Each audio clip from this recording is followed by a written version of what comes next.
Hello everyone, আশা করি সবাই ভালো আছেন। তো আজকে আমরা আমাদের আলোচনা আরো সামনের দিকে এগিয়ে নিয়ে যাব। গত লেকচারে আমরা হাইড্রোলিক জাম্পের প্রথম দিকের কিছু অংশ আলোচনা করার চেষ্টা করেছি। সেগুলো ছিল হচ্ছে এই জিনিসগুলো আমি আগেই দেখিয়েছি: book reference, contents, learning outcomes, hydraulic jump কি, কোথায় ঘটে, কখন ঘটে, কি ধরনের কন্ডিশনে ঘটে, এই জিনিসগুলো। তারপরে আমরা আলোচনা করেছি practical applications of the hydraulic jump, jumps in horizontal rectangular channel,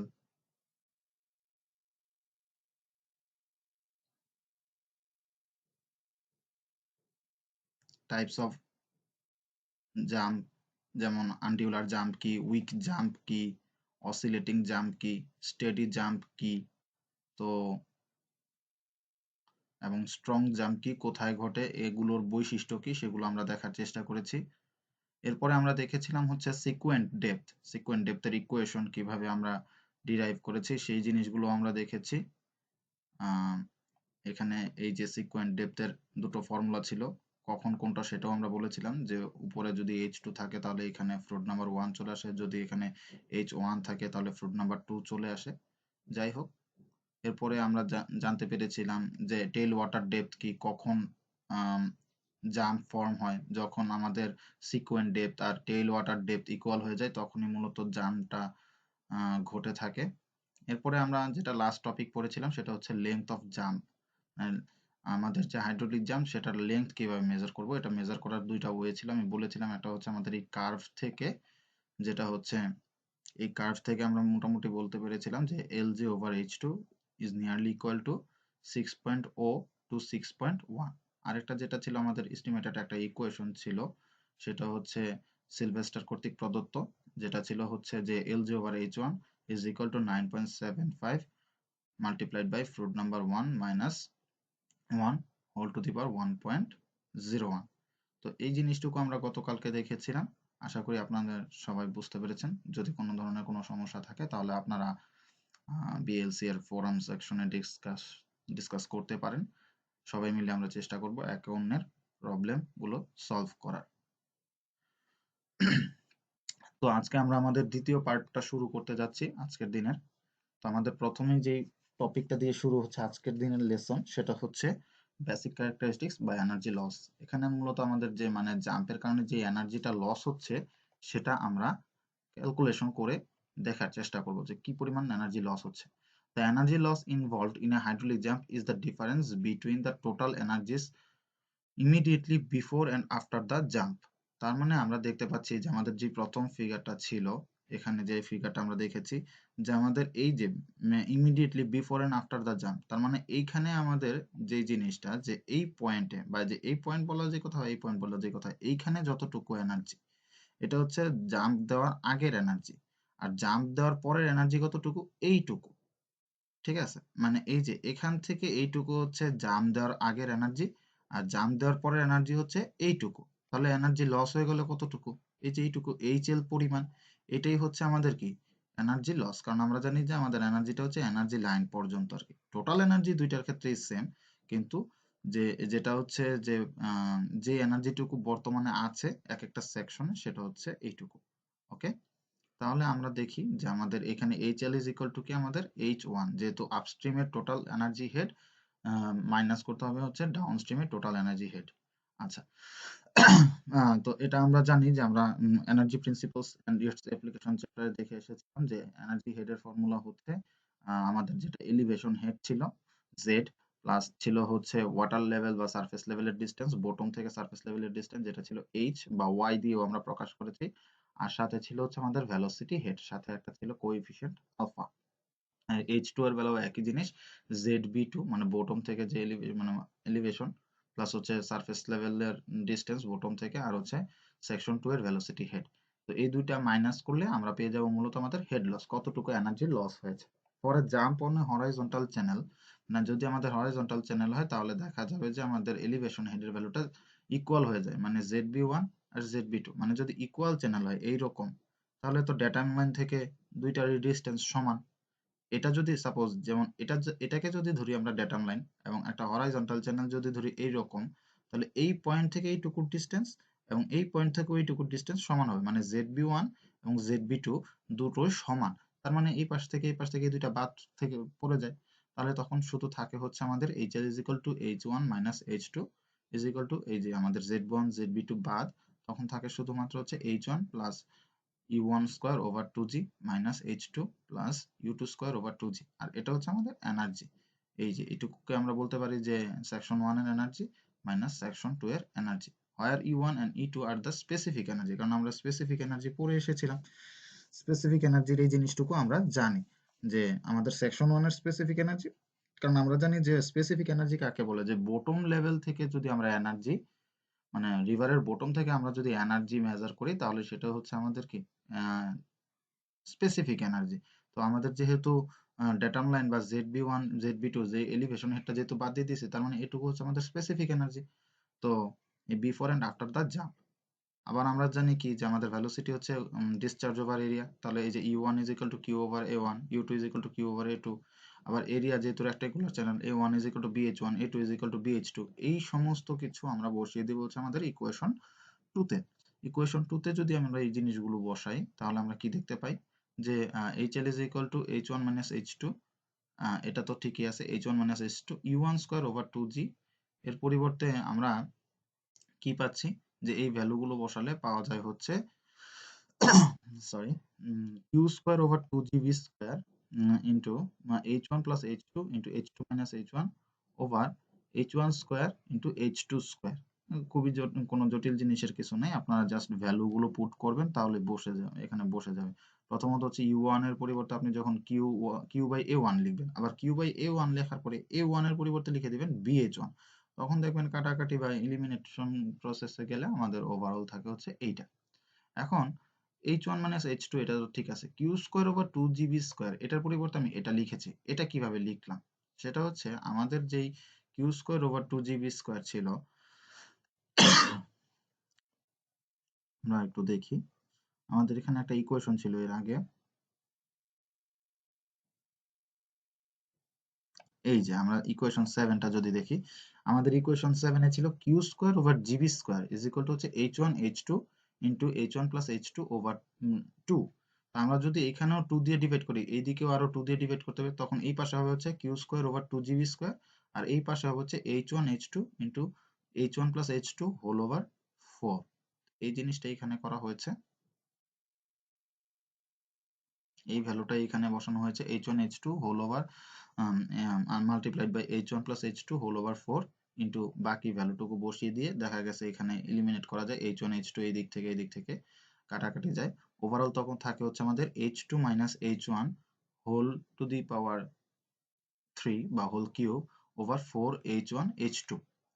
তো এই জিনিসটাই হচ্ছে আমাদের হেড লসের ফর্মুলা, আমরা যদি দুইটা হেড দিয়ে ক্যালকুলেট করতে চাই। আবার আমরা কিন্তু জানি কি আমাদের হেডকে আমরা এই যে এখান থেকেও বলতে পারি, যে এখানে যেমন আমরা H1 এই জিনিসগুলোর মাধ্যমে এখানে U1 is equal to কি Q ওভার A1, বা বলা যেতে পারে Q ওভার BH1। তাহলে H1 এর সাথে U1 এরও একটি সম্পর্ক আছে, ঠিক সেম H2 এর সাথেও U2 এর একটা সম্পর্ক আছে। তো আমরা চাইলে এনার্জির মাধ্যমে এই জিনিসটা প্রুফ করতে পারি, মানে ভেলোসিটির মাধ্যমে। আমাদের তখন এনার্জি লস বা হেড লসটা দেখা যাচ্ছে কত, আমাদের যদি আমরা ভেলোসিটি দিয়ে প্রুফ করতে চাই, তাহলে পাবো হচ্ছে U1 minus U2 whole cube over 2G into U1 plus U2। আপনারা এটা বাসায় করার চেষ্টা করবেন, আপনাদের জন্য এটা অ্যাসাইনমেন্ট আকারে রইল যে এটা কিভাবে আসে। আমি তো হেড দিয়ে দেখিয়েছি, আপনারা দেখাবেন ভেলোসিটি দিয়ে, ঠিক আছে? আচ্ছা, এখন আমরা কি করব, এই HL কে যদি আমরা সেকশন 1 এর এনার্জি দিয়ে, মানে আপস্ট্রিমের এনার্জি বিফোর জাম্প যেটা আমরা বলতে পারি, যদি রেশিও করি, তাহলে যেটা পাই সেটা হচ্ছে আমাদের রিলেটিভ লস, মানে আপস্ট্রিমের সাপেক্ষে কতটুকু এনার্জি লস হয়েছে সেটাই হচ্ছে আমাদের রিলেটিভ লস। ওকে, তাহলে আমাদের নেক্সট টপিক, আশা করি আমরা পূর্বের টপিকটুকু বুঝতে পেরেছি, যেটা হচ্ছে আমাদের এনার্জি লস। এখন ইফিসিয়েন্সি অফ জাম্প, মানে জাম্পটা কতটুকু ইফিশিয়েন্ট বা কতটুকু সে উপরে উঠতে পারবে, এই জিনিসগুলো আমরা একটু দেখার চেষ্টা করবো আর কি। তো আমরা প্রথমতই হচ্ছে আমাদের যে জিনিসটা হচ্ছে যে E1 মানে the ratio of the specific energy after the jump to the before the jump E2 over E1 is known as the efficiency of the jump. এটা সম্ভবত to before the jump হবে। তাহলে এখানে কি হবে হচ্ছে আমাদের যে E2 over E1 এই ভ্যালুটাই হচ্ছে আমাদের ইফিসিয়েন্সি। কারণ আমরা জানি যে আমাদের ইফিসিয়েন্সি মানেই বোঝায় হচ্ছে আউটপুট ওভার ইনপুট। তো আমাদের ইনপুট মানে হচ্ছে E1 আর আউটপুটটা হচ্ছে আমাদের E2। তো আমরা প্রথমে কি করলাম E1 ওভার H1 করি। তো E1 এর ভ্যালু আমরা জানি যে স্পেসিফিক এনার্জির ফর্মুলা হচ্ছে হেড প্লাস ভেলোসিটি হেড, মানে এটা হচ্ছে সারফেস লেভেলের হেড ওয়াটার সারফেস থেকে রিভার বটম বা চ্যানেল বটম, আর এটা হচ্ছে ভেলোসিটি হেড, আর নিচে H1টা H1 এ রয়ে গেল। তো এখান থেকে আমরা পরবর্তীতে কি করতে পারি যে এই জিনিসটা হচ্ছে U1 স্কয়ার ওভার 2GD, যদি এরকম চিন্তা করি তাহলে এটা হচ্ছে আমাদের মূলত ফ্রুট নাম্বারের ফর্মুলা হয়ে দাঁড়ায়। তার মানে ওভারঅল তখন আমরা এটা এইভাবে লিখতে পারি যে half into 2 plus FRGD square, কারণ হচ্ছে যে এটা এই ফর্মুলাটা। ওকে, ঠিক সেম আমরা আবার আরেকটা জিনিস করতে পারি যে আমাদের E2 ওভার H1 ও করতে পারি। E2 ওভার H1 যদি আমরা করতে চাই তাহলে আমরা কি পাবো E2 ওভার H1 যদি আমরা করি আমরা মূলত পাবো হচ্ছে যে H2 plus U2 square over 2G over H1। তো আমরা এখান থেকে এই জিনিসটা দেখতে পাই যে আমরা এখন আগের বার তো H1 ভাগ করে ফেলছি, ইজিলি এটা বের হয়ে গেছে, কিন্তু এবার H2 ওভার H1 এটা ওই রকম ভাবে সরাসরি ভাগ করার সুযোগ নেই। তো আমরা H2 ওভার H1 এর ভ্যালু কিন্তু এর আগে একবার দেখে এসেছি। কোথাও কি আমরা দেখেছি? না, আমরা এখনো সেটা বের করি নাই সম্ভবত। আচ্ছা, হ্যাঁ বের করে এসেছি যে H2 ওভার H1। তো আমরা যদি এই ভ্যালুটা এখানে পুট করে দিই, এখানে 2-3 লাইন কম করা আছে, ওটা সমস্যা নেই, আমাদের আপাতত ওটা লাগবে না, কারণ ম্যাথ করার সময় আমরা আসলে এই ফর্মুলাগুলো ইউজ করব না, জাস্ট জানার জন্য দেখছি আমরা যে E2 ওভার H1 তখন আমাদের ভ্যালু বের হচ্ছে হাফ ইন্টু মাল্টিপ্লাইড বাই এই যে এই জাস্ট এই জিনিসটুকুই আমাদের বসবে, আপনারা দেখতেই পাচ্ছেন। তো দেখা গেল যে আমাদেরকে যদি ইফিসিয়েন্সি বের করতে বলা হয় তখন আমরা E2 ওভার E1 লিখে এত বড় একটা ফর্মুলা লিখতে পারি, like 1 plus 8 FR1 square whole to the power 3/2 minus FR1 square plus 1 whole over 8 FR1 square whole to the power whole bracket 2 plus FR1 square. তো আমরা একটা জিনিস করতে পারি, আমাদের এত কঠিন একটা ফর্মুলা মনে রাখার আপাতত দরকার পড়ে না, মানে যদি ডেরিভেশন না আসে তাহলে সেক্ষেত্রে বলছি, আর যদি ডেরিভেশন আসে তাহলে আপনারা দুই এক লাইন আরো বোঝার জন্য সুবিধার ক্ষেত্রে ভেঙে ভেঙে করতে পারেন, না হলে এভাবে সরাসরি মনে রাখলেও চলবে। এখন আমরা যদি বলা হয় যে রিলেটিভ এনার্জি লস বা ইফিসিয়েন্সি অফ জাম্প এটা বের করতে, তাহলে আমরা কিভাবে বের করতে পারি? আমরা জানি যে E2 ওভার E1 করতে হবে। এখন আমরা কিন্তু সরাসরি E2 এর ফর্মুলা জানি, সেটা হচ্ছে H2 plus U2 square over 2G।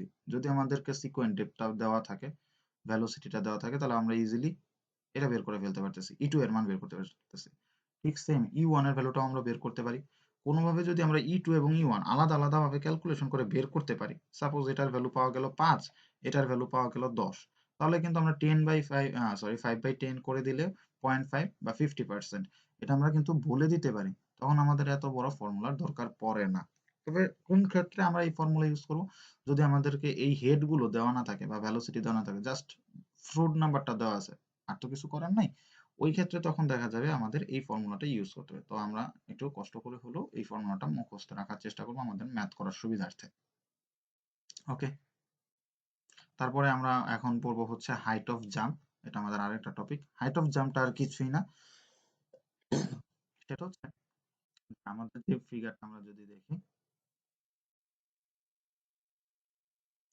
আমাদের যে হাইট অফ জাম্প, এই জায়গায় আমরা দেখতে পাচ্ছি যে আমাদের হাইট অফ জাম্পটা বলতে আসলে মূলত কোনটা বোঝায়, যে এই হচ্ছে আমাদের H2 আর এই হচ্ছে আমাদের H1। তো আমরা যদি এই H2 থেকে H1 বিয়োগ দিই, তার মানে এই যে এইটুকু কেটে দিলাম, তাহলে থাকলো কতটুকু? এইটুকু থাকলো। মানে এই যে এটাই কিন্তু আমাদের জাম্পের হাইট, কারণ জাম্পের হাইটটা বলতে কতটুকু বোঝায়, এই যে এখান থেকে এইটুকু হাইট, মানে আমাদের সিকোয়েন্ট ডেপথ থেকে আমরা যদি ইনিশিয়াল ডেপথটা মাইনাস করি তাহলে আমরা জাম্পের হাইট পেয়ে যাই। তো ইজি না আমাদের জন্য? আমরা এই জিনিসগুলো ভ্যালু জানি, জাস্ট খালি পুট করে দিব, ভ্যালু বের হয়ে যাবে যে আমাদের যে হাইট অফ জাম্প সেটা হচ্ছে মূলত কত, H2 মাইনাস H1। তো H2 এর মানও আমরা দেওয়া থাকবে, যদি দেওয়া থাকে H2 এর মান আর H1 এর মান, তাহলে জাস্ট আমরা মাইনাস করে দিলেই জাম্পের হাইটটা পেয়ে যাব। আর যদি রিলেটিভ হাইট বলতে বলা হয়, মানে সেকশন 1 এর স্পেসিফিক এনার্জির রেসপেক্টে যেই হাইটটা আমরা পাই সেটাই হচ্ছে আমাদের রিলেটিভ হাইট। রিলেটিভ হাইটের জন্য আমাদের কোনো জটিলতার কিছু নাই। এখানেও একটা ফর্মুলা দেওয়া আছে, আমরা জাস্ট ফর্মুলাটা এমনি দেখে রাখি যে ইকুয়েশন 17 এবং 20। 17 ইকুয়েশনটা কি আমাদের, যে এখানে E1/H1 আছে, আর ইকুয়েশন ইসে আছে হচ্ছে H1/H। তো এই জিনিসটা যেটা, সেটা মূলত হচ্ছে আর কিছুই না, আমাদের এখান থেকে আমরা ইজিলি বের করতে পারি যে কি করব, যে আমাদের এইচ এর মানটা প্রথমে বের করব। যদি আমাদের H1 এবং H2 এর মান দেওয়া থাকে তাহলে এইচ ইজিলি আলাদাভাবে বের করতে পারি, E1 এর মানও আমরা আলাদাভাবে বের করতে পারি, সেটা হচ্ছে এই যে H1 প্লাস U1² / 2G। আলাদা আলাদাভাবে মান বের করে আমরা জাস্ট ভ্যালু পুট করে দিলেই কিন্তু এখান থেকে আমরা রিলেটিভ হাইটটা পেয়ে যাই। তবে আবারও বলছি যে যদি কোনো কারণে H1 H2 এই ধরনের মান দেওয়া না থাকে, শুধুমাত্র ফ্রুট নাম্বার দেওয়া থাকে, তাহলে সেই ক্ষেত্রে আমরা এই ফ্রুট নাম্বারের ফর্মুলা ইউজ করেও করতে পারি। ব্যাপারটা হচ্ছে এরকম, যদি কোনো কারণে আমাদের দেওয়া না থাকে তাহলে আমাদের এই ফর্মুলাগুলো একটু মুখস্থ করতে হবে, যে Hj/E1 ইজ ইকুয়াল টু হচ্ছে √1 plus 8fr1² over -3 whole over 2 plus fr1²। এখন একটা প্রশ্ন থাকতে পারে যে টোটাল ডেরিভেশনটা কেন দেখানো হয়? টোটাল ডেরিভেশনটা অনেক বড়, অত বড় দরকার পড়ে না। আর যখন আপনার ম্যাথ করতে হবে, যদি কোনো কারণে এই ফর্মুলা দিয়ে ম্যাথ করতে হয়, আপনার তো টোটাল ডেরিভেশন লাগবে না। তো আপনাকে কিন্তু ম্যাথ করার জন্য এমনিতেও এই ফর্মুলাটা মুখস্থ করতে হবে। তো ম্যাথ করার জন্য যখন আপনি মুখস্থ করছেন, তখন ডেরিভেশনের জন্য আপনি সরাসরি এই ফর্মুলাটা লিখে দিলেই হচ্ছে। আপনার কাছে টোটাল ফুল ডেরিভেশনটা কেউ চাচ্ছে না, জাস্ট ফর্মুলাটা লিখে দিলেই হবে। ওকে, আমাদের নতুন টপিক সাবমার্জড জাম্প। তো সাবমার্জড জাম্প কি, আমরা এই জিনিসটা একটু বলতে চাচ্ছি। আমরা এর আগে একটু আগে গত লেকচারে দেখে এসেছিলাম যে যদি আমাদের সিকোয়েন্ট ডেপথকে বাড়ানো হয় তাহলে সেটা কি হয়, আমাদের ডাউনস্ট্রিম আমাদের জাম্পটা কোথায় শিফট করে, আপস্ট্রিমের দিকে শিফট করে। এই যে আমরা এই জায়গায় একটু দেখে এসেছিলাম গতকালকে, যে if the tail water depth, বা যেটা সিকোয়েন্ট ডেপথ বলতে পারি, tail water depth is increased, মানে টেইল ওয়াটার মানে সেকশন 2 এর ডেপথকে যদি আমরা ইনক্রিজ করি, জাম্পটা কি আপস্ট্রিমের দিকে মুভ করে। আর যদি টেইল ওয়াটার ডেপথটা ডিক্রিজ করা হয় তাহলে ডাউনস্ট্রিমের দিকে মুভ করে। এই জিনিসটুকু আমাদের খুব মনোযোগ সহকারে মনে রাখতে হবে। তাহলে আমরা এই জায়গায় দেখি আমাদের কি আছে, যে এখানে প্রথমত ডেপথ ছিল এইটা সিকোয়েন্ট ডেপথ। তো সিকোয়েন্ট ডেপথ যদি এটা হয়, ধরে নিলাম এই স্লুইস গেটটা নাই, তাহলে আমরা যদি কি করি, এখন ডেপথকে বাড়িয়ে দিই। তো বাড়িয়ে দিলে আমরা কি করলাম, মাত্রই বললাম যে টেল ওয়াটার ডেপথ বাড়িয়ে দেওয়া হলে কি হবে, যে সেটা শিফট করবে।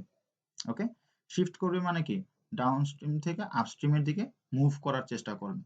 কিন্তু একটা সমস্যা হয়ে দাঁড়ায়, যদি এই জায়গায় কোনো একটা কন্ট্রোল সেকশন বা একটা স্লুইস গেট বা এই ধরনের কিছু একটা থাকে, তাহলে সেক্ষেত্রে দেখা যায় যখন H2 মানে ছোট হাইট ছিল তখন সে ইজিলি এই দিক দিয়ে পাস হয়ে যেতে পারতো, ব্যাপারটা এরকম, বা এদিক থেকে এদিকেও যেতে পারতো। কিন্তু যখন তার হাইট বেড়ে যাচ্ছে তখন কিন্তু আর সে ইজিলি এদিক দিয়ে বের হতে পারছে না।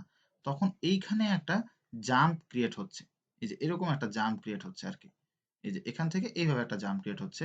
তো এই জায়গায় আমাদের কিছু কিছু টার্ম জানতে হবে। এর মাঝে আমরা অলরেডি জানি যে H2 হচ্ছে আমাদের সিকোয়েন্ট ডেপথ, H3 হচ্ছে আমাদের টেইল ওয়াটার ডেপথ, তারপরে H1 যেটা মানে যে এই পয়েন্ট থেকে মূলত জাম্পটা তৈরি হচ্ছে, এই H1টা হচ্ছে আমাদের কি, আমরা জানি যে ইনিশিয়াল ডেপথ। আর Hg যেটা, সেটা হচ্ছে হাইট অফ ওপেনিং, মানে গেটের যেইটুকু মানে যতটুকু ওপেনিং আছে সেটা।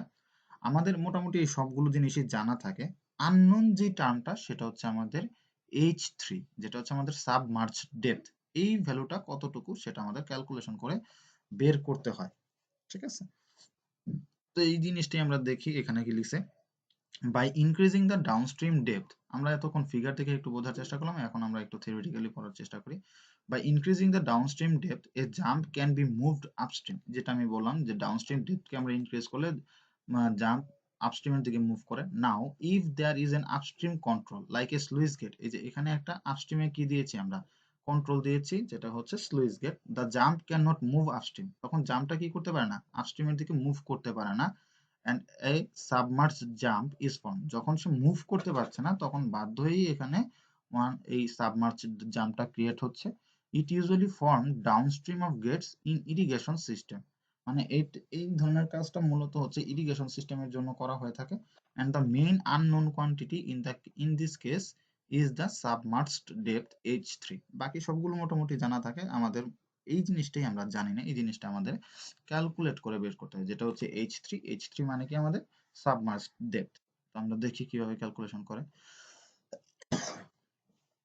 Applying the momentum principle and the equation of the continuity, it can be shown that আমাদের এই জিনিসটা হচ্ছে ডেরিভেশন করার কোনো প্রয়োজন নেই, কারণ এটা অনেক বড় একটা ডেরিভেশন, জাস্ট ফর্মুলা আকারে মনে রাখলেই হবে আমাদের।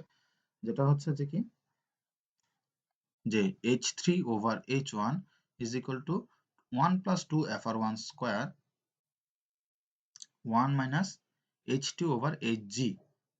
এই জিনিসটা আমাদের ফর্মুলা আকারে লাগতে পারে যদি আমাদের ফ্লুইড নাম্বার দেওয়া থাকে, তারপর হচ্ছে গেট ওপেনিং দেওয়া থাকে এবং H1 এর ভ্যালু দেওয়া থাকে এবং টেইল ওয়াটার ডেপথের ভ্যালু দেওয়া থাকে, তাহলে কিন্তু আপনি ইজিলি H3 এর মানটা বের করতে পারেন। ওকে, আচ্ছা, তাহলে এখানে আমাদের পরিচয়গুলো দেওয়া আছে। হোয়ার Hg is the height of the sluice gate opening, Ht is the tail water depth, H2 is the subcritical sequent depth of the free jump corresponding to Hg, FR1 is the fluid number corresponding to Ht. Okay, the length of a submerged jump submerged hydraulic jump in a horizontal rectangular channel is estimated by the empirical equation। মানে এটা আমাদের একটা empirical equation, যে ইকুয়েশনটা আমরা দেখতে পাচ্ছি কি, যে Lj over H2 is equal to 4.9s plus 6.1। এই জিনিসটা আমরা একটু মনোযোগ সহকারে খেয়াল করি, যে আমাদের এটা পরবর্তীতে কাজে লাগবে। Lj over H2 is equal to 4.9s plus 6.1। Lj তো আমরা বুঝতেই পেরেছি যে লেংথ, H2 হচ্ছে আমাদের সিকোয়েন্ট ডেপথ সাবক্রিটিক্যাল ফ্লো এর, আর 6.1 থাকলো 4.9s। এখানে একটা নতুন টার্ম এসেছে s। টা কি, এখানে where s is the submergence factor given by s is equal to একটা ভ্যালু দেওয়া আছে, s is equal to ht minus h2 whole over h2। আমরা যে ভ্যালুগুলো জানা থাকলে আমাদের সাবমার্জেন্স ফ্যাক্টর বের করতে পারি। লাস্ট একটা লাইন আমাদের খেয়াল রাখতে হবে, ইকুয়েশন 23 ডেমনস্ট্রেটস। এই যে ইকুয়েশন 23 এর দিকে আমরা যদি তাকাই তাহলে আমরা দেখতে পাচ্ছি the length of a submerged jump exceeds the length of a free jump by the amount 4.9s। এই লাইনটার মানে কি, আমরা কিন্তু এর আগেও একবার লেংথ অফ জাম্প পড়ে এসেছি, সেখানে আমরা কি দেখেছিলাম, যদি আমরা দেখি এই যে লেংথ অফ জাম্পে আমরা পড়ে এসেছিলাম Lj over H2 is equal to 6.1 or 6.2, ধরে নিলাম 6.1। আর এবার পাচ্ছি কি, যে Lj over H2 is equal to 4.9s plus 6.1, মানে 6.1 ঠিকই আছে, জাস্ট বেড়ে গেছে কতটুকু পরিমাণ, 4.9s পরিমাণ। তার মানে আমাদের যেটা নর্মাল জাম্প বা ফ্রি জাম্প, যেটা যেখানে কোনো আর্টিফিশিয়ালি জাম্প ক্রিয়েট করানো হচ্ছে না, সেখানে আমরা ভ্যালু পাচ্ছি হচ্ছে Lj over H2 is equal to 6.1। কিন্তু যদি আমরা এরকম একটা মানে আপস্ট্রিমে একটা কন্ট্রোল দিয়ে দিই এবং সাবমার্জ জাম্প ক্রিয়েট করি, সেই ক্ষেত্রে এর ভ্যালুটা বেড়ে যায় 4.9s পরিমাণ। ওকে, আশা করি আপনারা সবাই বুঝতে পেরেছেন আমি যা বলতে চাচ্ছি। এরপরে আমাদের যেটা আছে যে jumps in horizontal non rectangular channel. এতক্ষণ আমরা যেটা দেখেছি যে হরাইজন্টাল রেক্ট্যাঙ্গুলার চ্যানেলের জন্য এই যে অনেক ফর্মুলা অনেক কিছু ছিল, কিন্তু নন রেক্ট্যাঙ্গুলার চ্যানেলের বেলায় এই জিনিসগুলো আসলে ওরকম ভাবে কোনো মানে ডেভেলপড ফর্মুলা নাই। এখানে লিখে আছে, আপনারা দেখতে পারেন যে সিকোয়েন্ট ডেপথের জন্য আমরা যেরকম সিকোয়েন্ট ডেপথের এতক্ষণ পড়ে এসেছি H2 over H1 এর একটা ফর্মুলা বা H1 over H2 এর ফর্মুলা, এখানে এরকম কোনো ফর্মুলা নাই। এখানে সরাসরি লেখা আছে যে for hydraulic jumps occurring in horizontal non rectangular channels there are no equations to compute the sequent depth. তার মানে আমাদের সরাসরি কোনো ইকুয়েশন নেই, তাহলে আমরা সলভ করব কিভাবে? The sequent depth can be determined from a trial and error solution of equation 5। তার মানে আমাদের ইকুয়েশন 5 যেটা ছিল f1 equal to f2, আমরা চাইলে একটু দেখে আসতে পারি, যেটা হচ্ছে যে আমাদের এই হচ্ছে equation 5, f1 equal to f2, যেখানে হচ্ছে আমাদের স্পেসিফিক ফোর্স বা স্পেসিফিক মোমেন্টাম এটাকে ইকুয়াল ধরে নিয়ে আমাদের কাজ করতে হবে। এই ইকুয়েশনে ট্রায়াল এন্ড এরর করব আমরা, তাহলে আমরা পেয়ে যাব আমাদের কাঙ্ক্ষিত লক্ষ্য। তারপরে কি বলা আছে, equation 5 and it requires the determination of z bar of the flow section। আমরা কিন্তু z বারের জন্য ইকুয়েশন দেখে এসেছিলাম। z বারের একটা ফর্মুলা ছিল, z বারের কি ফর্মুলা ছিল আমরা কি জানি? z বারেরটা ছিল হচ্ছে এরকম যে রেক্ট্যাঙ্গুলার চ্যানেলের বেলায় ফ্রি সারফেস থেকে চ্যানেলের সেন্ট্রয়েড পর্যন্ত ডিসটেন্স, যেটা রেক্ট্যাঙ্গুলার চ্যানেলের জন্য আমরা পেয়েছিলাম মূলত h/2। কিন্তু রেক্ট্যাঙ্গুলার না হয়ে যদি অন্য কোনো চ্যানেল হয়, লাইক প্যারাবোলিক বা ট্রাপিজয়েড বা ট্রায়াঙ্গুলার, তখন তো আর জেড বারের মান হাফ হবে না বা h/2 হবে না, তখন আমাদের আলাদা আলাদা লাগবে। তো এইটার জন্য জেড বারের মানটা আমাদের অলরেডি ডিটারমাইন করা আছে, আমরা চাইলে একটু দেখে নিতে পারি, যেটা টেবিল 1 এ দেওয়া আছে। এই যে আমরা দেখতে পাচ্ছি যে সেকশন জেড বার, আমরা অলরেডি রেক্টেঙ্গুলার চ্যানেলের জন্য সেকশনের মানে জেড বারের ভ্যালুটা দেখে এসেছিলাম h/2। যদি ট্রায়াঙ্গেল হয় তাহলে জেড বার হচ্ছে h/3, কারণ হচ্ছে সেন্ট্রয়েড পর্যন্ত ডিস্টেন্স, আমরা জানি যে ট্রায়াঙ্গেলের সেন্ট্রয়েড থাকে h/3 ডিস্টেন্সে। ট্রাপিজয়েডের বেলায় হচ্ছে h/6 into 3b plus 2sh over b plus sh। প্যারাবোলিকের বেলায় হচ্ছে 2h/5, আর হচ্ছে সার্কেলের বেলায় 2d not h minus h whole to the power 3/2 over 3a minus d not by 2 plus h। আমরা সার্কুলার চ্যানেল নিয়ে আলোচনা করব না, সর্বোচ্চ আমাদের এই চারটা নিয়েই লাগবে। যদি প্রবলেম আসে পরীক্ষায় তাহলে এই চারটা দিয়ে আসবে, তো আমি এটা লিখে দিয়েছি জাস্ট জানার জন্য। এখানে ডি নটটা হচ্ছে সার্কেলুলার চ্যানেলের যে আমাদের ব্যাস যেটা, সেটা মানে diameter. Okay, jumps in sloping channel আমাদের নেক্সট টপিক। এই ফিগারটার দিকে আমরা একটু খুব ভালোভাবে মনোযোগ দিই, আমরা পরে জানবো ডিটেলসে, কিন্তু আগে ফিগারটা দেখে কি বুঝতে পারছি যে এই একটা চ্যানেল, এখানে টাইপ এ লেখা আছে, মানে এই জাম্পটার নাম হচ্ছে টাইপ এ জাম্প। এই টাইপ এ জাম্পের মাঝে কি জিনিসটা দেখতে পেলাম, যে এদিক থেকে ফ্লো আসছে এবং স্লোপটা চেঞ্জ হয়ে গেছে, মানে প্রথমে সে একটা ইনক্লাইন স্লোপ ছিল, পরে সে ওয়ান টাইপ অফ হরাইজন্টাল হয়ে গেছে, তার মানে এখানে একটা স্লোপের চেঞ্জ হয়েছে। এবং স্লোপের চেঞ্জ হওয়ার পরে দেখলাম কি যে জাম্পটা মূলত ক্রিয়েট হচ্ছে কোথায়, যেখানে স্লোপটা শেষ হয়েছে সেখান থেকে জাম্পটা শুরু হয়েছে, আর শেষ হয়েছে হরাইজন্টাল পোর্শন এসে। এই ধরনের জাম্প হলে আমরা বলতে পারি সেটা হচ্ছে টাইপ এ জাম্প। টাইপ বি তেও কি দেখলাম, যে স্লোপ চেঞ্জ হয়েছে, কিন্তু জাম্পটা শুরু হয়েছে কি স্লোপ চেঞ্জ হওয়ার পূর্বে, এবং জাম্পটা শেষ হয়েছে হরাইজন্টাল পোর্শনে, যে স্লোপ চেঞ্জ হওয়ার পরে যে জাম্প শেষ হয়েছে, এটা হচ্ছে টাইপ বি। টাইপ সি এর বেলায় আমরা কি দেখতে পাচ্ছি, এখানেও স্লোপ চেঞ্জ হচ্ছে, কিন্তু আমরা যেই জাম্পটা দেখতে পাচ্ছি সেটা হচ্ছে জাম্পটা তৈরি হচ্ছে স্লোপের মাঝে এবং জাম্পটা শেষ হচ্ছে স্লোপ শেষ হওয়ার যে পয়েন্টে, সেটাই মানে মোটামুটি টাইপ এর ঠিক উল্টোর মতো আর কি। টাইপ এ তে জাম্প শুরু হয়েছে যেখানে, টাইপ সি তে যে জাম্প শেষ হয়েছে সেখানে। আর টাইপ ডি এর বেলায় আমরা দেখতে পাচ্ছি যে এখানেও স্লোপ চেঞ্জ হচ্ছে, কিন্তু একটা জিনিস হচ্ছে কি যে জাম্পটা পুরোটাই হচ্ছে আমাদের স্লোপ জোনে, স্লোপিং জোনে হয়েছে, হরাইজন্টাল পোর্শনে, মানে যেখানে স্লোপটা 0 সেখানে কোনো ধরনের কোনো জাম্পের পোর্শনই নাই, টোটালটাই হচ্ছে আমাদের স্লোপিং জোনের ভিতরে পড়ে গেছে। এই ধরনের জাম্পকে বলি আমরা হচ্ছে টাইপ ডি। আর টাইপ ই এর মাঝে আমরা দেখতে পাচ্ছি যে এখানে কোনো স্লোপ চেঞ্জ নেই, মানে একটাই স্লোপ এবং সেটা এরকম। এই জন্য যদি কোনো স্লোপ চেঞ্জ না থাকে তাহলে যে ধরনের জাম্পটা ক্রিয়েট হচ্ছে সেটা হচ্ছে কি আমাদের টাইপ ই জাম্প। আর টাইপ এফ জাম্পটা একটু অন্যরকম জাম্প, সেটা হচ্ছে স্লোপ চেঞ্জ হয়েছে, কিন্তু এটা হচ্ছে কিন্তু অ্যাডভার্স স্লোপ, কারণ প্রথমে ছিল মানে মোটামুটি হরাইজন্টাল অবস্থায়, হরাইজন্টাল থেকে এইদিকে, যদি অ্যাডভার্স স্লোপে যে ধরনের জাম্প ক্রিয়েট হবে সেটা হচ্ছে আমাদের টাইপ এফ জাম্প। আমি মূলত ফিগারটা থেকে আমরা যতটুকু বুঝতে পারি সেটা বুঝালাম। এরপরে হচ্ছে এখন আমরা সামনের দিকে আলোচনা করবো যে ডিটেলসে কি লেখা আছে।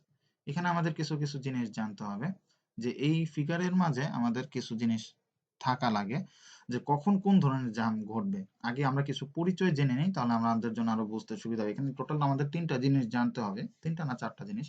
এর মাঝে একটা হচ্ছে যে let H T be the tail water depth, যেটা আমরা অলরেডি জানি, the depth produced by the downstream control. Sorry, ডাউনস্ট্রিমে যদি একটা কন্ট্রোল থাকে তাহলে যে ডেপথ ক্রিয়েট হয় সেটাই হচ্ছে আমাদের tail water depth. H1 be the super critical depth of flow, মানে যেটা আমাদের আপস্ট্রিম ডেপথ, এটাকে আমরা কনস্ট্যান্ট ধরে নিব এই ক্ষেত্রে।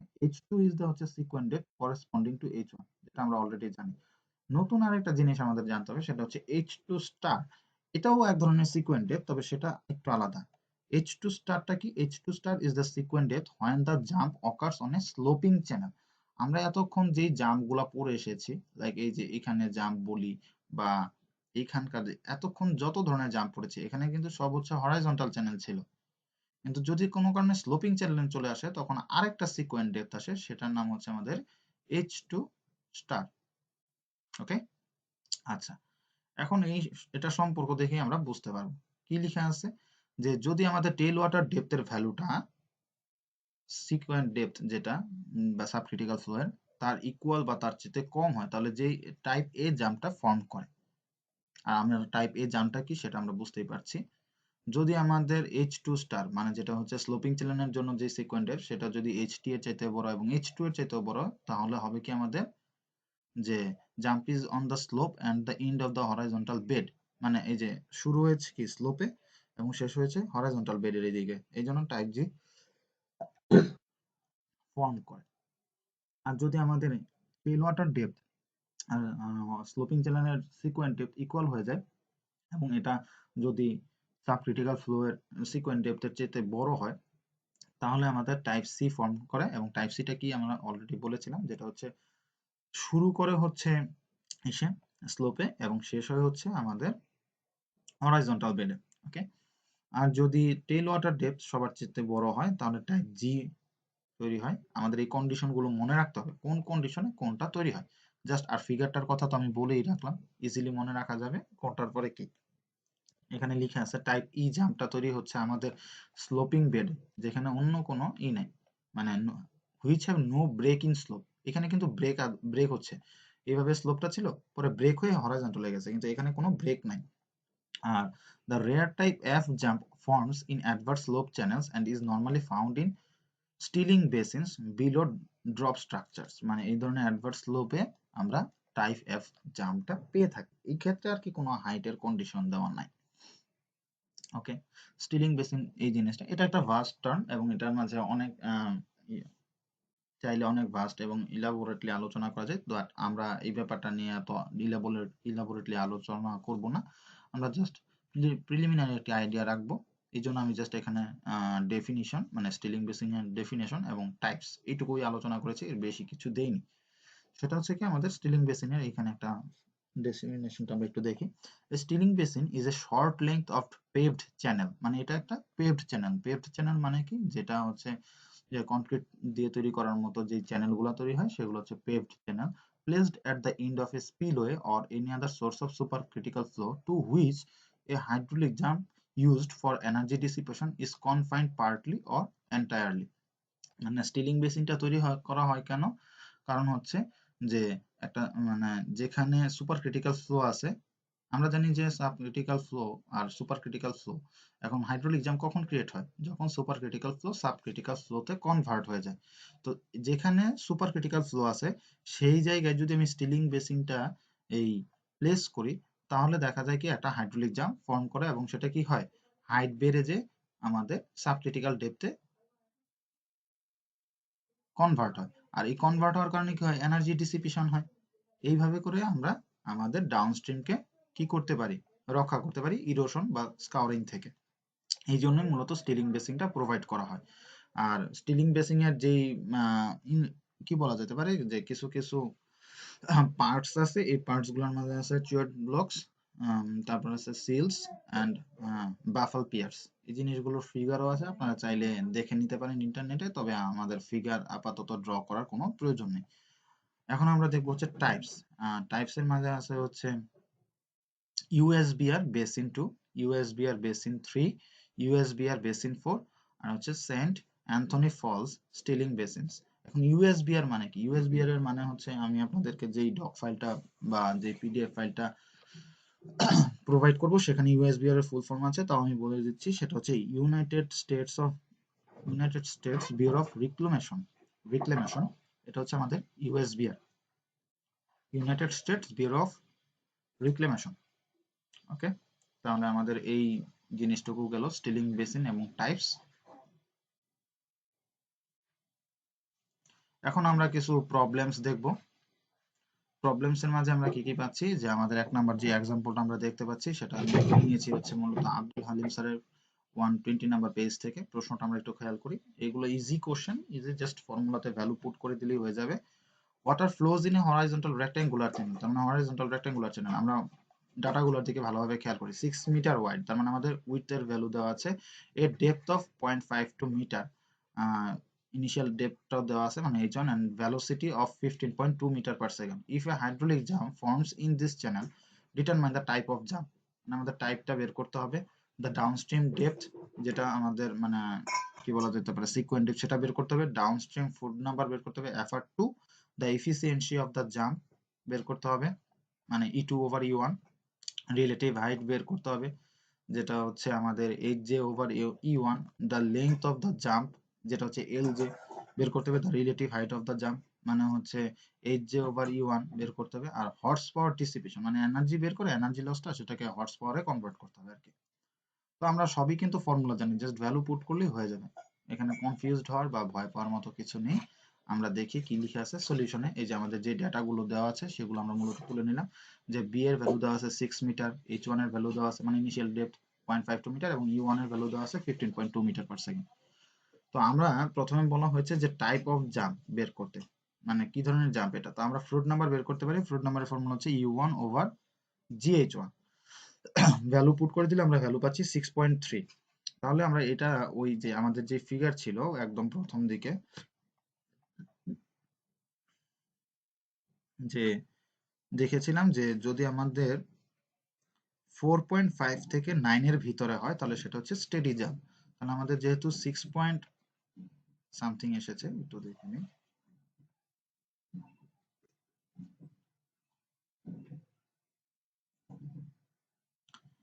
6.73 আসছে, তার মানে এটা হচ্ছে আমাদের স্টেডি জাম্প।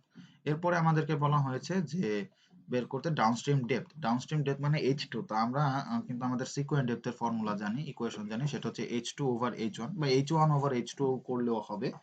বাকি সব আমাদের জানা আছে কারণ আমরা ফ্লুইড নাম্বার অলরেডি বের করে নিয়েছি, H1 এর মান আমরা জানি। তাহলে ইজিলি এখান থেকে আমাদের এই যে ভ্যালুটা চলে আসলো, প্রথমত এই ভ্যালুটা আসলো, H2 ওভার H1 এর ভ্যালু আসছেন 9.03। অতএব H2 is equal to কি হবে 9.03 মাল্টিপ্লাইড বাই H1 মানে যেটা হচ্ছে আমাদের 0.52। তাহলে আমাদের H2 যেটা হচ্ছে ডাউনস্ট্রিম ডেপথ সেটাও আমরা বের করে ফেলাম 4.70 মিটার। ইজি। এরপরে আমাদেরকে বের করতে বলা হয়েছে ডাউনস্ট্রিম ফ্লুইড নাম্বার। তো ডাউনস্ট্রিম ফ্লুইড নাম্বার, আমরা ফ্লুইড নাম্বারের ফর্মুলা জানি হচ্ছে ভেলোসিটি ওভার রুট ওভার জি ইন্টু ডেপথ। তাহলে আমাদের ফ্লুইড নাম্বার ডাউনস্ট্রিম মানে 2, FR2 এর জন্য লাগবে কি U2 আর GH2। এর মাঝে H2 এর ভ্যালু আমরা জানি কিন্তু U2 এর মান কিন্তু আমরা জানি না। তো U2 এর মান আমাদের বের করতে হবে। তাই ভেলোসিটি মানে কি, ভেলোসিটি মানে হচ্ছে আমাদের ডিসচার্জ ওভার এরিয়া।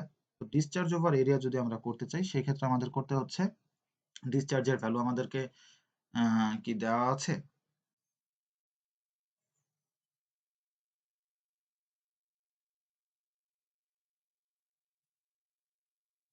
47.42। আচ্ছা, এই ভ্যালুটা মেবি দেওয়া নেই, কোশ্চেন এরর ছিল, এটা ভ্যালুটা দিয়ে দিতে হবে। এখানে মূলত হচ্ছে এই ডিসচার্জের ভ্যালুটা দেওয়া থাকবে, আপনাদের যখন প্রশ্ন করা হবে তখন এই জায়গায় ডিসচার্জের মান দেওয়া থাকবে। এখানে আমরা কোথাও ডিসচার্জের ভ্যালুটা দেখতে পাচ্ছি না, ডিসচার্জের ভ্যালুটা দিয়ে দিতে হবে। তাহলে আমাদের এই 47.42 দেওয়া থাকবে ওভার বি এর ভ্যালু দেওয়া আছে 4.70, এই জিনিসটাও দেওয়া আছে। তাহলে আমাদের কিন্তু U2 এর মানটা বের হয়ে আসে, সেটা হচ্ছে 1.68 মিটার পার সেকেন্ড। তাহলে আমরা ইজিলি এখন ফ্লুইড নাম্বার 2 এর ভ্যালু বের করতে পারি, U2 over root over GH2। প্রত্যেকটা মান আমরা জানি, ভ্যালু বসিয়ে দিলে পাচ্ছি হচ্ছে 0.25 লেস দেন 1। তো ফ্লুইড নাম্বার যদি 1 এর চেয়ে ছোট হয়, যেমন এখানে ফ্লুইড নাম্বার 1 এর চেয়ে বড় হয়েছে, তার মানে এটা হচ্ছে সুপার ক্রিটিক্যাল ফ্লো। আর আমরা জানি আমাদের আপস্ট্রিমে কি হয় সুপার ক্রিটিক্যাল ফ্লো এবং ডাউনস্ট্রিমে হয় সাব ক্রিটিক্যাল ফ্লো। তার মানে কিন্তু আমাদের সিস্টেম ঠিক আছে। As expected the flow downstream of the jump is sub critical. Okay, তাহলে কোনো সমস্যা নেই। আমাদের জাস্ট এখানে কিউ এর মানটা, ডিসচার্জের মানটা দেওয়া নাই, ডিসচার্জের মানটা দেওয়া থাকবে। ওকে, তারপরে কি বলা আছে যে the efficiency of the jump. তো আমাদের ইফিসিয়েন্সির ফর্মুলা আমরা জানি। ইফিসিয়েন্সির ফর্মুলার জন্য আমরা যেটা বলবো, যে আমি বলেছিলাম ইফিসিয়েন্সি মানে হচ্ছে আউটপুট ওভার ইনপুট। আউটপুট মানে হচ্ছে যেহেতু energy efficiency E2 over E1। E2 এর ভ্যালু আমরা ওই বড় ফর্মুলা মুখস্থ করার দরকার নেই এই জায়গায়, বা ইউজ করার দরকার নেই। আমরা সরাসরি E1 is equal to H1 plus U1 square over 2G। প্রত্যেকটা ভ্যালু জানি, আমরা ভ্যালু বের করলাম 12.30 মিটার স্পেসিফিক এনার্জি হেড। আর হচ্ছে আমাদের E2 এর ভ্যালু আমরা বের করতে পারছি, সেটাও হচ্ছে এই যে ভ্যালু দেওয়া আছে H2 plus U2 square over 2G। এখান থেকে আমরা পেয়ে যাচ্ছি 4.84 মিটার। তাহলে ইফিসিয়েন্সির ভ্যালু হচ্ছে কত, E2 ওভার E1। ভ্যালু বসিয়ে দিলে আমরা পাচ্ছি 39.37% ইফিসিয়েন্সি। আচ্ছা, এখন আমাদের যেটা হচ্ছে যে height of jump. Height of jump বলতে আমরা বলেছিলাম H2 মাইনাস H1। আমাদের ইজিলি H2 এর মান আমরা জানি, H1 এর মান জানি, ভ্যালু পুট করে দিলে আমরা হাইট অফ জাম্পটা পেয়ে যাচ্ছি। আর রিলেটিভ হাইট অফ জাম্প মানে হচ্ছে Hj ওভার E1। আমরা E1 এর ভ্যালু আগেই বের করে এসেছি 12.30, আর Hg এর মান মাত্র বের করলাম। সেখান থেকে আমরা দেখতে পাচ্ছি আমাদের রিলেটিভ হাইট অফ জাম্প হচ্ছে 33.96%। ওকে, এরপরে যেটা আছে যে length of jump. Length of জাম্পের দুটো ফর্মুলা ছিল, একটা হচ্ছে গ্রাফ। তবে আমরা বলেছিলাম যে গ্রাফের চাইতে আমরা এই যে ইম্পিরিক্যাল ইকুয়েশন আছে যেটা হচ্ছে সিলভাস্টারের ফর্মুলা, সেই ইম্পিরিক্যাল ইকুয়েশনটা ইউজ করার চেষ্টা করব।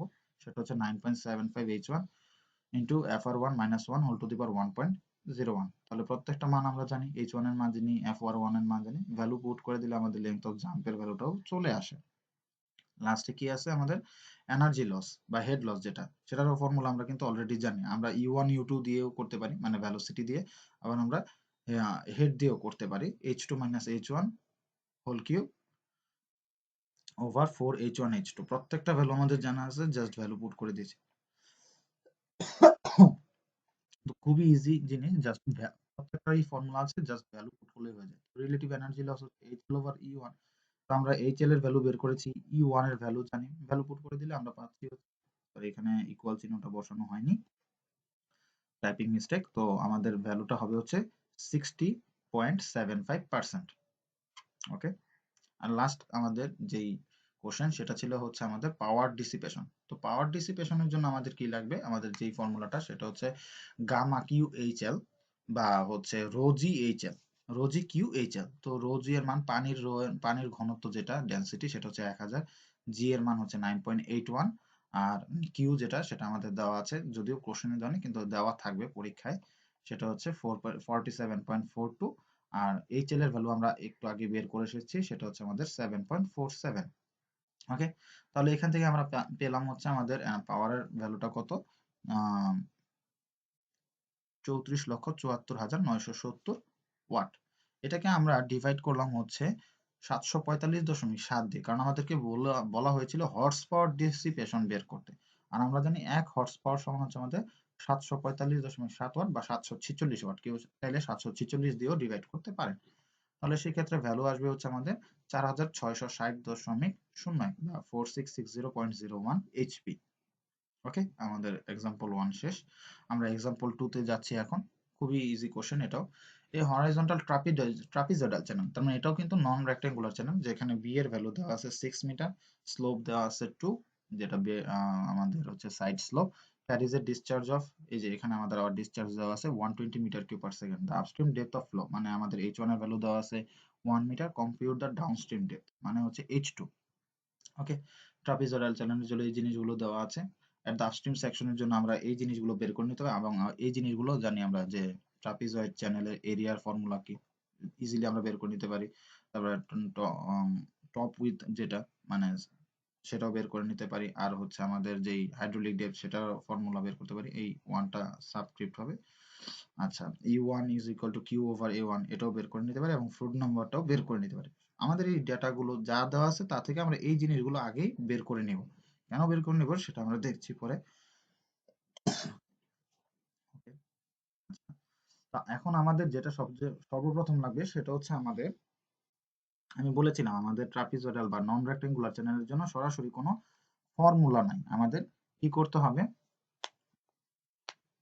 H2 মানে আমাদের সিকোয়েন্ট ডেপথের কোনো যেহেতু ফর্মুলা নেই, আমাদের হচ্ছে করেই করতে হবে, ট্রায়াল এন্ড এরর মেথডে সলভ করতে হবে। তো আমরা Z2 বারের ভ্যালুটা বের করতে পারি, যেটা হচ্ছে আমাদের বলেছিলাম যে ফ্রি সারফেস থেকে আমাদের সেন্ট্রয়েড পর্যন্ত যে ডিস্টেন্স সেকশনের, সেটা হচ্ছে h/6 ট্রাপিজয়েড চ্যানেলের জন্য 3b + 2sh over b + sh। Value put করলে আমরা পাচ্ছি 0.458 metre. f1 is equal two আমাদের যে ফর্মুলাটা আমরা জানি, ইজিলি আমরা বের করতে পারছি, কারণ আমাদের আপস্ট্রিমের ডাটাগুলো দেওয়া ছিল। আপস্ট্রিমে আছে কত, আমাদের ভ্যালু বের করলে এই যে Q square over G one plus জেড1 বার a1, ভ্যালু পুট করলে আমরা পাচ্ছি হচ্ছে f1 এর ভ্যালু, যেটা স্পেসিফিক ফোর্স বা স্পেসিফিক মোমেন্টাম, সেটা হচ্ছে আমাদের 187.15। আর আমরা ইকুয়েশন 5 থেকে জেনেছিলাম আমাদের f1 ইজ ইকুয়াল টু কি হবে, f2 হতে হবে। তাহলে আমাদের f2 এর ভ্যালু এমন ভাবে বের করতে হবে যেখানে কি করতে হবে, আমাদের এই ভ্যালুটাই আসে। আমাদের কিউ তো ফিক্সড, জিও ফিক্সড, চেঞ্জ হচ্ছে কি আমাদের, চেঞ্জ হচ্ছে মূলত আমাদের a2 আর z2 বার।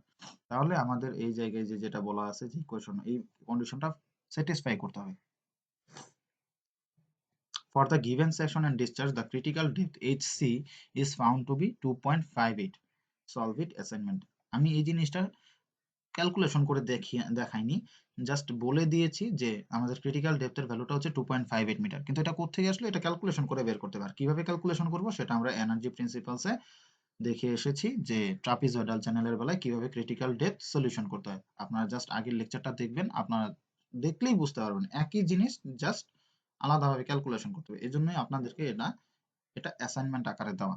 আশা করি আপনারা পারবেন, না পারলে পরবর্তীতে আমরা এটা নিয়েও আলোচনা করব। এখন আমাদের যে ভ্যালুটা দেওয়া মানে বের হয়েছে সেটা হচ্ছে 2.58। তো আমরা H2 এর একটা আরবিট্রারি ভ্যালু নিলাম, 5 নিলে আমাদের A2 যেটা সেটাও বের হয়ে আসবে, Z2 ও বের হয়ে আসবে। এখন কিভাবে আসবে এই ভ্যালুগুলো? প্রত্যেকটাই হচ্ছে আমাদের এই যে এখানে এরিয়ার ফর্মুলা আছে। A2 হবে কি B plus S H2 into H2, এভাবে করে যদি আমরা ভ্যালু পুট করেন তাহলে এই জায়গায় 2 ইন্টু 5 মানে কত, 10 যোগ 6 কত, 16, আর 16 কে গুণ করবেন আবার H2 মানে 5, তো 5 16 গুণ করলে কিন্তু হয় 80। এভাবেই Z2 এর ফর্মুলাও আমাদের এখানে দেওয়া আছে, জাস্ট এখানে H2 এর ভ্যালু গুলো পুট করবেন তাহলে H2 পেয়ে যাবেন, Z2 12 পাবেন, F2 হচ্ছে 176 হয়নি। এরপরে আমরা একটু বানালাম 5.10, তখন সেক্ষেত্রে দেখা যায় বেড়ে গেছে, তারপরে হয়নি 184। 5.20 নেওয়ার পরে দেখা গেল যে এটা বেড়ে গেছে 192.07, সেটাও হয়নি। তো আমরা যদি এখন 5.14 নিই তাহলে দেখা যায় তার এরিয়া এত, তার Z2 বার এত, এবং তার ভ্যালু আসে হচ্ছে মানে স্পেসিফিক ফোর্স আছে 187.33, যেটা অলমোস্ট আমাদের কাছাকাছি 187.15। তাহলে আমরা এটা নিতে পারি, hence the downstream depth required to produce a hydraulic jump H2 is equal to 5.14 metre. এখন একটা কথা হচ্ছে যে আমাদের কিন্তু এই ক্রিটিক্যাল ডেপথের এই যে ভ্যালুটা সেটা কিন্তু না বের করলেও চলে, কিন্তু আমি আপনাদেরকে এমনিতেই অ্যাসাইনমেন্ট আকারে দিয়েছি, এই ম্যাথের সাথে সেটার কোনো রিলেশন নেই। কারণ আপনারা দেখতেই পারেন যে আমাদের যেই ভ্যালুটা আছে, আচ্ছা যদি আমরা H2 এর ভ্যালু এখানে 5 বসাই,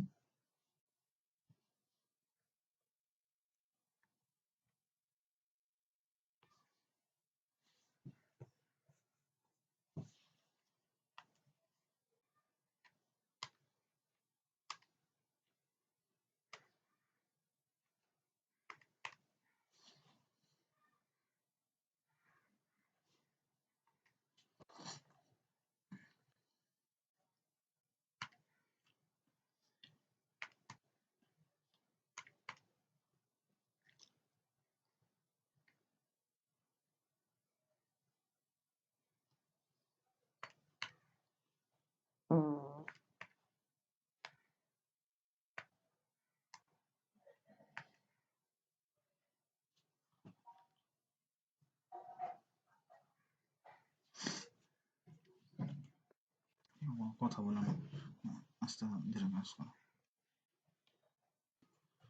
তো আমরা যেটা আমি আপনাদেরকে বলতে চাচ্ছি যে আমাদের এখানে যেই এইচসি এর ভ্যালু যেটা বের করেছি ক্রিটিক্যাল ডেপথ, সেটা এই ম্যাথের সাথে রিলেটেড না, তাও আমি আপনাদেরকে অ্যাসাইনমেন্ট আকারে দিয়েছি যে আমাদের এটা লাগছে না, কারণ আমরা দেখতে পাচ্ছি আমরা H2 এর ভ্যালু ধরলে A2 এর ভ্যালু, Z2 বারের ভ্যালু, এগুলো সব হচ্ছে এই আমাদের এইসব ফর্মুলায় এই যে এখানে H, এটাতেও H2 বসাবেন, এই যেই যেই জায়গায় আছে H সেখানে কোথাও HC ভ্যালু বসাতে হয় না। তো আমি এটা এমনিতেই অ্যাসাইনমেন্ট আকারে দিয়েছি যে আপনাদেরকে চেক করার জন্য।